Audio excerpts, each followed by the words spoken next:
Can you start off by introducing yourself to our audience? Sure. My name is Nasha Schmitt, and I am currently the National Director of Ailey Camp and the spokesperson and master teacher for the Alvin Ailey Dance Foundation. Okay, great. At what age did you discover a passion for the arts? Well, I started at age 3. My mother put me in dancing school in Queens at Bernice Johnson Dance Studio. And I guess the passion started there. It was something I liked. It was a part of my life, my family.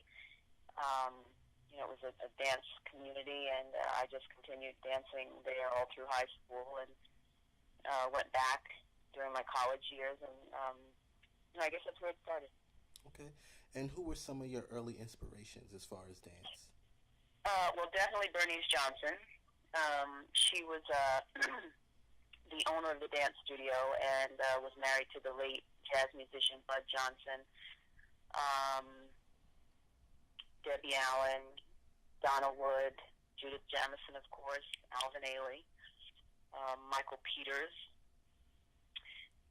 Kevin Iega Jeff, who has a dance company now, Deeply Rooted, which is based in Chicago. He was also from Bernice Johnson.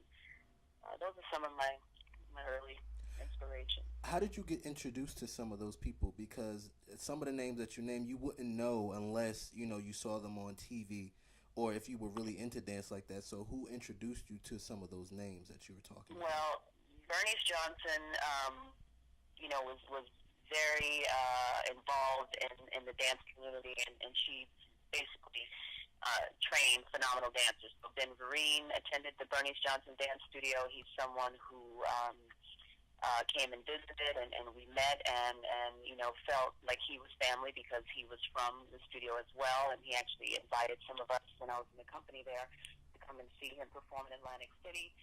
Michael Peters, who choreographed all of the Michael Jackson videos back in the day, also from Bernice Johnson Dance Studio, and that's how we met him. And through Michael, we met Debbie Allen. And Bernice Johnson was a dance icon, someone who was respected and known for training phenomenal dance artists back in the day. And that's how we met a lot of these people. Donna Wood, someone who I idolized, studying at the Ailey School when I was in high school. Same thing with Judith Jamison and Alvin Ailey. And Kevin Iega Jeff studied at Bernice Johnson, so I knew him as a young child growing up. He's only a couple of years younger than me, but when you're young, 4 or 5 years seem like a lot. Yes. Were your parents supportive of your passion? Definitely. My mother, she was not a dancer. Her mother had, given her dance lessons when she was younger, but my mother was very supportive and, basically guided my whole dance career. I at an early age, it's good. It was something I liked because I really didn't have a voice. I didn't have a choice. So I danced. I went to dancing school every Saturday, and as I got older and got better and more involved, I basically lived at the studio Monday through Sunday.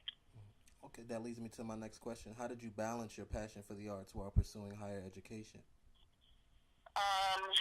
Well, education is something that was always stressed by my mother. I knew I was going to go to college. I felt that I was just not ready to go out in the professional world after high school. I auditioned for the High School Performing Arts and was accepted and attended there as a dance major.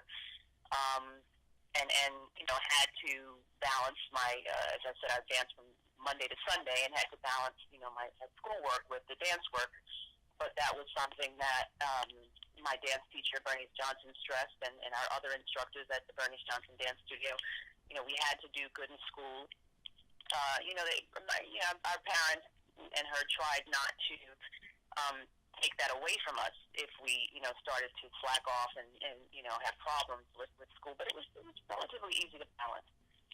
Okay. And in college, I went to Southern Methodist University and studied dance. I was a dance major there, English minor. That was a little different. I was independent. I was on my own. I had to, make sure that I got myself up and got to my classes and did well in school and did my work. And, I had a scholarship. So I had a responsibility to the school who, paid me, paid for my education as well as my family who couldn't afford it. It was a wonderful opportunity to go to a private university. Um, and I took full advantage of, what was given to me, and it was easy. You have to be committed and dedicated and focused, and all of the things that dance and the arts teach us. So those are skills that kind of transferred over into my academic life as well. I agree. Did dance teach you discipline, determination, and dedication? Definitely. You're in a dance class. You can't give up. You can't stop. You're doing something. It's difficult. You have to practice. You have to learn how to work with others. You have to follow directions. I was taught to say we don't say I can't. We say I don't know how. Bernice Johnson would say if you say I can't, that means you'll never be able to do something. When you say I don't know how, you can always learn. And that was part of the process of how I was trained, and that's something that I actually tell the children that I work with now in our early camp program. At what moment did you realize that you were a professional dancer? And once you realized that, what have been some of your most memorable accomplishments? Well, I guess, I realized I was a professional dancer when I got paid. We had done some, performances with Bernice Johnson as a young person in high school. When I was in college, a friend of mine, a very good friend of mine, Derek Minter, actually never lets me forget that my first real professional gig was as a Dallas Cowboy cheerleader. Mm-hmm. So I was in college at SMU and auditioned for the Dallas Cowboy cheerleaders and made it. And that was my first professional paying job. I made $15 a game, and wasn't a lot of money. We got more. I was in the travel group, and we got paid more for, extra performances and stuff like that. But that's when I knew I was a professional. What was your most memorable moment on stage?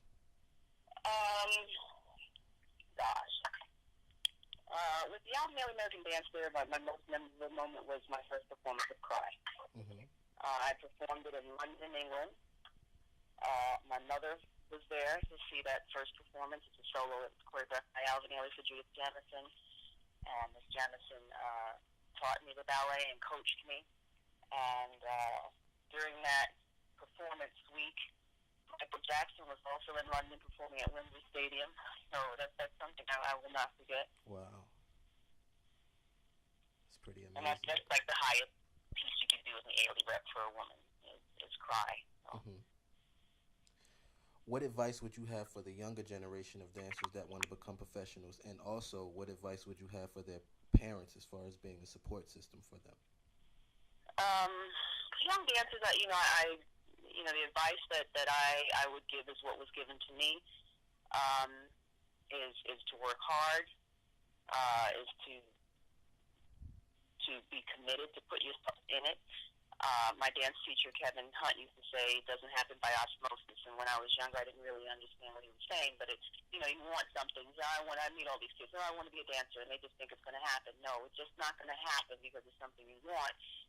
But there's a process. And there are steps that you need to take. They include hard work. They include commitment. They include being respectful. They include presentation.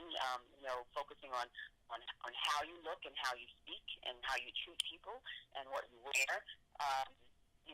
Bernice Johnson made sure that she taught us how to be citizens of the world, not just to go out and dance. It wasn't good enough to dance. There are a whole lot of good dancers out there, but what type of person are you? At the end of the day, all you have is your integrity. I think that an important part of getting to where you want to go and attaining and reaching your goals is to be cognizant of the people and the things around you.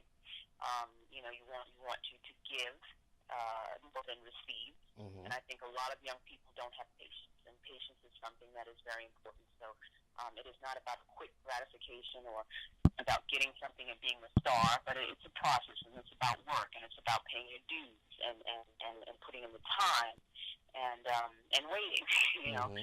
And those are things that, I think a lot of them don't consider. It's a very impatient time that we're involved in social media and games, and they're playing and they're losing, and they can just turn it off and start again, or they want the answer to something, they can Google it and look up this. There's no, searching, Yes. and researching, for something.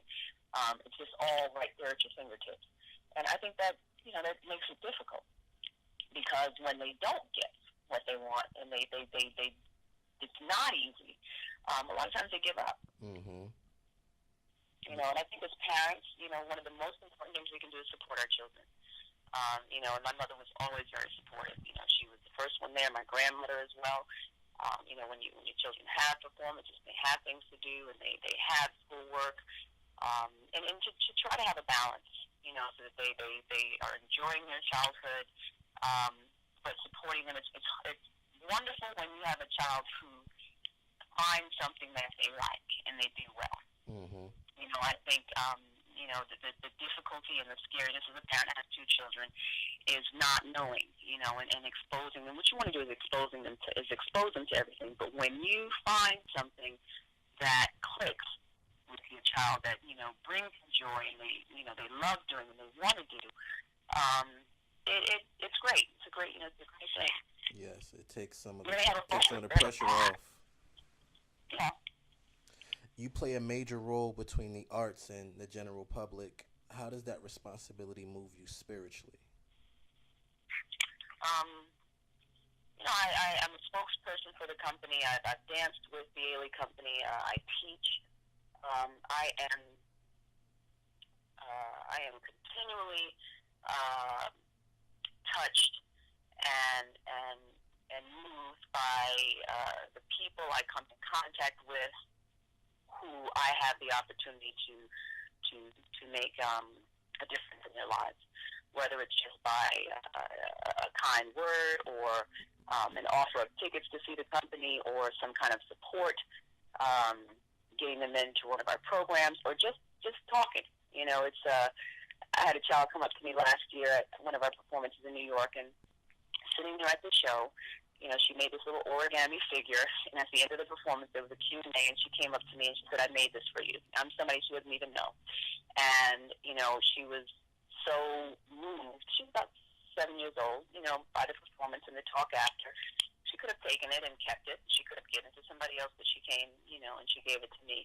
Mm-hmm. I have children. I have 9 camps around the country. There are about 100 children in each camp. I go and visit them. These are kids that'll see me once or twice. They've heard about me, who I am, before I come. And there's already an immediate connection. I go in and teach a residency for 4 days, and the day I leave, I have children saying, "I love you." I think it's a part of how we work. It's Alvin's his sense of care for people and wanting to be accessible, and I think there's just a reciprocation of genuine love that we have through our art form. Mm-hmm. It's very moving. It's wonderful to be able to have blessings and feel them. You're aware of them every day. It's the process. Sometimes the workday is hard, but when you see the final product and you see the joy and the sense of accomplishment on a child's face, or you have a parent that says, "Thank you for changing my child's life, for giving them this opportunity," that is something that feeds me, and it keeps me going. Yes, I understand. I feel that there's a reason. My purpose is to support the people I work with, Mm-hmm. and to also give the community what they need, what they're asking for. And we do that, through our ALE programs, and just by being who I am. I always say, and I saw this somewhere, I'm in it for the outcome, Mm-hmm. not the income. Yes, It's not about the dollar, it's not about the money, but it really is about changing someone's life, making them feel special, and making that connection. Okay. How could our publication work with dance educators like yourself and others to better help the next generation of dancers as far as guiding them to their goals and their aspirations? I think, I'm very moved by, you contacting me. When someone contacts you out of the blue to hear your story, or something that is going to be shared with others about the work that you do and you love that other people are doing. It's about knowledge and experience. And I think, having your publication and being able to inform people of what's going on, of what's out there, of what the opportunities are, and just, the different facets of dance. Everybody has their own, idea, their own, thought about what dance is and what it should be, but there's so many different aspects and variations and so many different people, you never know what's going to click for someone, and you never know. As you said, you and I just made a connection. I saw your phone number, I asked you, where you're from, and, we're in the same area. You don't know who it's going to catch and touch. Yes. And who it's going to inspire and who it's going to change. And it really is about information. And we can't control the information that we get, but we can control the information that we give. Yes, I like and that. once it's there and it's available, then people, will get it. It just takes one person to share with someone else. And, that for me, working at Ailey, it really is about cultivating new audiences. The organization has been around for 50 plus years, but not everyone knows who Ailey organization is. Not everyone knows who I am and what I do there. And it's about leaving a legacy of Alvin Ailey in the future, and even the work that I do. There's somebody who's going to do what I do when I'm not doing it anymore. Yes. And not only here, but other places. So this is something that, she's doing here, and this is her background, and this is her path. I've had young people who looked up to me and were inspired by me that decided to go to the same college I went to. And that is something that, as I said, it's about information. If they didn't know me, then they probably wouldn't, know about the availability and, the opportunity at this university. So there are all these different things I think are connected. Yes, I agree. What are your plans for the summer as far as dance? Oh, I got 9 summer camps going on. So my plans for the summer are visiting the camps and ensuring that the mission of the Alvin Ailey Dance Foundation with our National Ailey Camps is being carried out, and I want to make sure that the children that are in our programs are happy and are being served, and that the parents are happy, and that Alvin Ailey's legacy is strong and living on, and really looking to build new programs for the future. So my summer looks like being on an airplane and being in a lot of different cities. And if someone wanted some information on that, how could they attain it? Our Ailey Camp information is on our website, www.alvinailey.org, in our Arts and Education section. And Ailey Camp is a national program. We have national outreach. I teach residencies, master classes. I give lectures. We have a huge arts and education outreach initiative with our Arts and Education Department, our first company, the Alvin Ailey American Dance Theater, as well as our second company, Ailey 2. So we are out there, and we are, open to coming to different cities, and sharing, Alvin's legacy and our work. Okay, and my last question is there anyone you would like to thank for helping you on your journey thus far? It's been, people ask me, if you can complain about, I've had a phenomenal life. I've had, a great career, great experiences, wonderful education, and I definitely want to thank my mother, who has been my main supporter, and I have spent half of my life at the Alvin Ailey Dance Foundation. So I would definitely thank Alvin Ailey for hiring me and for having the vision, because he hired me as a dancer, but I'm still there at the organization, and I'm not dancing anymore. But he was a true inspiration to me as an artist and a person. Wow. And inspired me to to want to give back, as well as Bernice Johnson. So I think the 3 of them: my mother, Alvin Ailey, and Bernice Johnson. Okay.